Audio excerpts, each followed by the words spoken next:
Tenemos la situación del metro y para eso vamos a revisarla desde la misma red social de Metro de Santiago, donde dice que a las 15:20 las estaciones Irarrázaval de línea 3 y Vicente Valdés de línea 4 están disponibles, pero ojo, no hay combinación hacia la línea 5. En Ñuble la combinación está suspendida, por lo que los trenes no se detienen ahí por línea 6. Y para estar, además de informando, también analizando esta noticia, quiero saludar a Franco Vaso, director del Centro de Innovación y Logística de la Universidad Diego Portales. ¿Cómo estás? Hola, ¿qué tal? Buenas tardes. Buenas tardes. Quiero comenzar, Franco, hablando de lo más amplio. ¿Crees tú que tal vez la reacción para este tipo de contingencias se ha agilizado en medio del estallido social? No, sin lugar a dudas no. En general, el Metro de Santiago funciona como un ente bastante aparte del sistema de buses de red. Y eso es algo que hace mucho tiempo distintas entidades y distintos expertos han relevado como importante. Las conexiones que tienen el metro y el sistema de buses es algo que todavía se puede mejorar mucho y hoy día ha quedado nuevamente de manifiesto. Cuando se generan fallas tan importantes como las que se generó hoy día en la mañana, se hace necesario una ayuda mucho más rápida por parte del sistema de buses. Y eso es algo que todavía le falta mucho por avanzar. En general, la cantidad de buses disponibles para poder hacer frente a este tipo de situaciones extraordinarias es muy baja y la coordinación que se realiza entre buses y metro todavía tiene mucho espacio para mejorar. Franco, ahora estamos analizando un caso que es sumamente focalizado, pero ¿cómo está funcionando la logística en medio de este estallido social en cuanto a transporte, no solo en Santiago, sino que también en regiones? Aquí, en el estallido social, en general, obviamente, el país, pero particularmente el transporte, ha sufrido golpes gigantescos. Lo que ocurrió en el Metro de Santiago, particularmente, es sin lugar a dudas el ataque más grande en la historia del metro, y cosas similares se han repetido en otras ciudades aparte de Santiago. Evidentemente se está poco a poco tratando de ir resolviendo los temas. Hoy en día más de 100 estaciones, por ejemplo, están operando en el caso del Metro de Santiago y eso es algo que ha ido permitiendo poco a poco ir sumando más kilómetros. El metro tiene 140 kilómetros de metro, hoy en día más de un 90% está operativo y claramente falta mucho por hacer, en particular extender horarios. Por ejemplo, recordemos que está todavía funcionando solamente hasta las 10, hasta antes del 18 de octubre funcionaba hasta las 23:15 y así en regiones también hay problemas, pero claramente los mayores problemas en términos de transporte se concentran en la ciudad de Valparaíso, cuyo centro fue muy azotado y evidentemente se obligan a hacer muchos desvíos, en la ciudad de Concepción, pero particularmente en Santiago, donde aún se concentra la mayor cantidad de problemas tras este estallido social. Claro, considerando también las largas distancias. Ahora, ¿cómo funciona la reposición en este tipo de problemas logísticos que tienen que ver con el desplazamiento, que sabemos que es algo tan vital para todos? Particularmente el problema, por ejemplo, que tuvimos hoy en día se debió al descarrilamiento de un tren a la salida de la estación Ñuble. Recordemos que la estación Ñuble, aparte de ser una estación de combinación entre la línea 5 y la línea 6, es un lugar donde se guardan los trenes. Y por eso es que el lugar en el cual ocurrió el incidente tuvo tanto impacto en términos de red. Cuando ocurre un fenómeno como esto, el problema no solamente ataca a esa estación en particular. Se tiene que deselectrificar las vías y, por tanto, una gran cantidad de estaciones, en este caso desde Parque Bustamante hasta Vicente Valdés, quedaron inoperativas. Lo mismo ocurrió con trenes que debían salir de esa estación donde se guardan los trenes y pasar a otras. Por lo tanto, también hubo problemas de frecuencia en otras estaciones. Hay que tener claro, eso sí, que todos los metros del mundo fallan. En promedio, en el mundo, en los buenos sistemas de transporte, se obtienen más o menos una falla a la semana.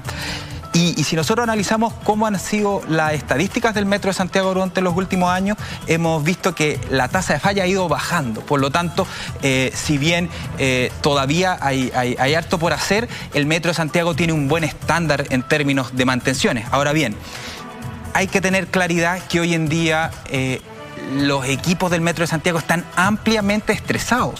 Y esto se debe esencialmente porque justamente están tratando de volver a una normalidad que teníamos antes del 18 de octubre. Y por lo tanto es evidente que si los turnos se alargan, que si yo tengo que mover gente desde un lado hacia otro, se van a generar impactos. El primer impacto es claramente, ya se anunció, el retraso de la puesta en marcha de la línea 7, 8 y 9. Pero también pueden haber problemas asociados a como los que ocurrieron hoy día en la mañana. De hecho, el tren que se descargó esta mañana es uno de los más antiguos de la red.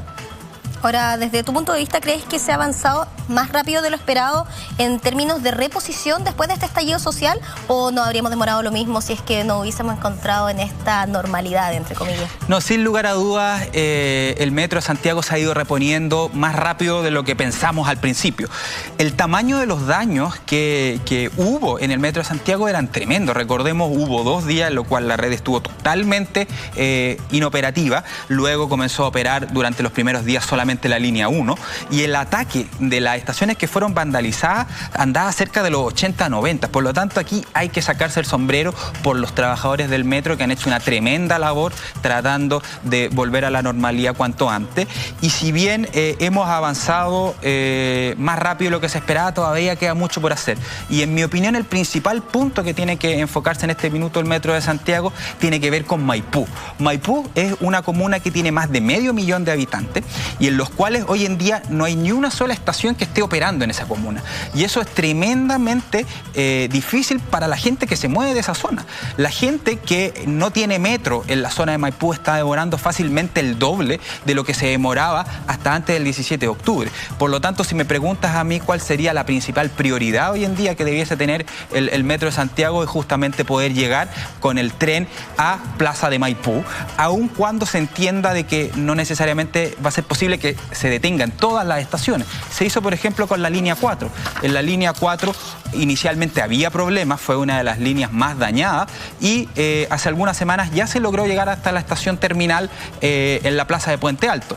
Todavía hay estaciones que están muy dañadas, Elisa Correa, Trinidad, Los Quillayes, que muy probablemente van a estar operativas recién hacia finales del 2020, pero urge, realmente es una urgencia social poder llegar con el tren, aunque sea no parando en todas las estaciones, hasta Plaza de Maipú. Justamente iba a consultar por lo mismo. Estamos conversando con Franco Vaso, director del Centro de Innovación y Logística de la Universidad Diego Portales. Lo comentabas tú hace solo unos instantes. ¿Cómo es posible que el metro pueda seguir funcionando? Una pregunta sumamente amplia cuando hay estaciones que no están operativas.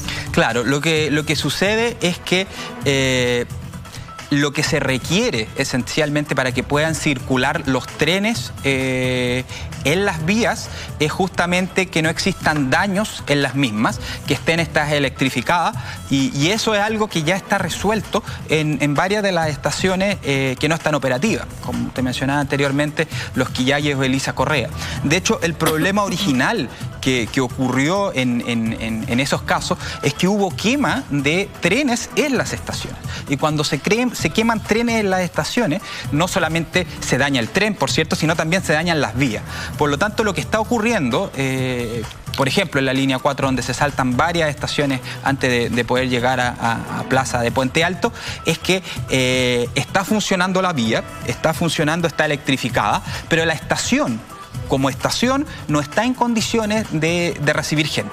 Y eso es un poco algo similar a lo que ocurre en otras estaciones que han sido también vandalizadas, como San Pablo, que ya se encuentra en un mejor pie, o Plaza de Maipú en la línea 5. Por lo tanto, ese esfuerzo de, aun cuando la estación no esté operativa, intentar a lo menos que la vía esté ok para que se pueda circular, es algo que debiese replicarse en la línea 5. El Metro de Santiago ha dicho que espera que en abril se pueda tener todas las líneas funcionando de punta a punta. Yo esperaría, y ojalá haya un esfuerzo adicional para tratar de tener esto el 1 de marzo. El 1 de marzo se generan grandes atochamientos, la ciudad vuelve después de un periodo estival y sería ideal que se pudiese tener de punta a punta todas las líneas el 1 de marzo. Lo comentabas recién, incluso con estadísticas, si pudieses evaluar el Metro de Santiago en estos momentos, ¿cómo lo considerarías a comparación de este mismo tipo de metros pero en el extranjero? Cuando nosotros analizamos el Metro de Santiago, obviamente antes del estallido social, porque ahora la situación no es la ideal, el Metro de Santiago se ubica a un buen nivel en un estándar OCDE. Claramente no está en el top de los metros, porque hay metros que tienen mucho más historia. Por ejemplo, el metro de Londres es de los años 1860, tiene 400 kilómetros de metro, es sin lugar a duda el metro más antiguo del mundo. Hay otros metros como el metro de París, que tiene 15 líneas y que también mueve una gran cantidad de personas, pero en un concierto internacional, en un concierto OCDE, el Metro de Santiago está claramente en la medianía de la tabla. Si nos comparamos con los latinoamericanos, el Metro de Santiago es sin lugar a duda el mejor metro de Latinoamérica en términos de calidad de servicio, en términos de confort y en términos de estándares de seguridad. Y es el segundo más largo después de la Ciudad de México. Por lo tanto, es un metro que es querido por la gente, que presta un buen servicio y que tiene que seguir expandiéndose. Y por eso fueron buenas las noticias que hubo al principio de este gobierno cuando se anunció que se iba a construir la línea 8 y 9, la línea 7 fue anunciada en el gobierno anterior, y por eso también es lamentable que producto de este estallido social se hayan retrasado esas estaciones. Por ejemplo, la línea 9. La línea 9 es una línea que va a conectar sectores céntricos con el corazón de La Pintana. La Pintana hoy en día es una comuna que no tiene metro, que tiene amplias necesidades en términos de movilidad, y no solamente lo ha pedido mucho también. Lo ha pedido mucho la alcaldesa, ha sido enfática en la necesidad de contar con metro. La gente llama al metro, lo pide. Lamentablemente va a haber un retraso de un año, y el problema es que el Metro de Santiago no solamente te permite mejorar los tiempos de viaje, normalmente disminuye los tiempos de viaje en un 50%, sino que además mejora los entornos urbanos. Cuando llega una estación de metro, el entorno de la estación, todo lo que tiene que ver con el equipamiento territorial también mejora, y por lo tanto se generan plusvalías en los alrededores, y esa ventaja no es solamente en términos de transporte, sino también en términos de entorno urbano. Por lo tanto, esperamos nuevamente que una vez que termine la contingencia a finales del año 2020, se puedan reasignar los recursos que sean necesarios, se puedan reasignar también las personas que sean necesarias para poder tratar de cumplir y tener esas estaciones operativas el 2027 como era originalmente el plan. Franco, en relación a lo que tú me contestas y también posicionas muy bien en un ranking internacional al Metro de Santiago, pero ¿crees tú que tuvo alguna debilidad en términos de seguridad, por ejemplo, para haber evitado un eventual incendio tan grande en una estación, o quizás más implementos de seguridad? Sin lugar a dudas, la historia reciente nos ha enseñado de que el metro y las estaciones de metro eran vulnerables. Eso que duda cabe de que así es. Ahora, tenemos que reconocer también que existen patrones comunes con respecto a las estaciones que se quemaron. Es decir, un ejemplo, Plaza Baquedano. Es una estación en la cual día a día se están generando incidentes, se le están lanzando bombas Molotov, y no había ni un incendio en Plaza Baquedano. Bastó una noche de furor, la noche del 18 de octubre, para que estaciones ardieran completamente. Entonces acá hay dos puntos que hay que resolver. El primer punto tiene que ver con encontrar a quienes quemaron el metro. Eso es tremendamente importante, no solamente para la movilidad en Santiago ni en el país, sino para la democracia. Han pasado 60 días y hemos tenido muy pocos Tenemos detenidos. 2 o 3 personas que están presas por esto, pero claramente no se ha encontrado el grueso de las personas. Eso es muy importante. Y lo segundo, con una mirada más de futuro, tenemos que pensar cómo hacer que nuestras estaciones puedan ser más seguras. Y en eso yo creo que todavía hay mucho por avanzar. ¿Tienen sensor de humos, por ejemplo? En general sí, en general las estaciones cuentan con ese tipo de dispositivo. Lo que ocurrió particularmente en la línea 4 es que el patrón en el cual se generaron los incendios fueron bastante comunes. Todas las estaciones que se quemaron en la línea 4 son en viaductos, es decir, son sobre el pavimento, no son subterráneas. Además, el material, esta especie de lona que va por sobre las estaciones, también es un material que resultó ser bastante inflamable. Por lo tanto, tenemos que pensar, particularmente para las líneas 7, 8 y 9, en generar construcción subterránea. Si bien ya habían planes para que todas las estaciones de esas nuevas líneas fueran subterráneas, esto no hace nada más que confirmar que las estaciones subterráneas como Baquedano y como otras que han sido vandalizadas pero no han sido quemadas, tienen un estándar de seguridad mucho mayor, y eso es algo que va a tener que potenciarse y asegurarse. Por otra parte, tiene que también mejorarse la coordinación con Carabineros, y en ese sentido debiesen las estaciones de metro ser definidas también como infraestructura crítica, que debe ser cuidada religiosamente, con mucho cuidado, porque se trata de algo que cuando falla genera caos tremendos como el que vimos hoy en día en la mañana.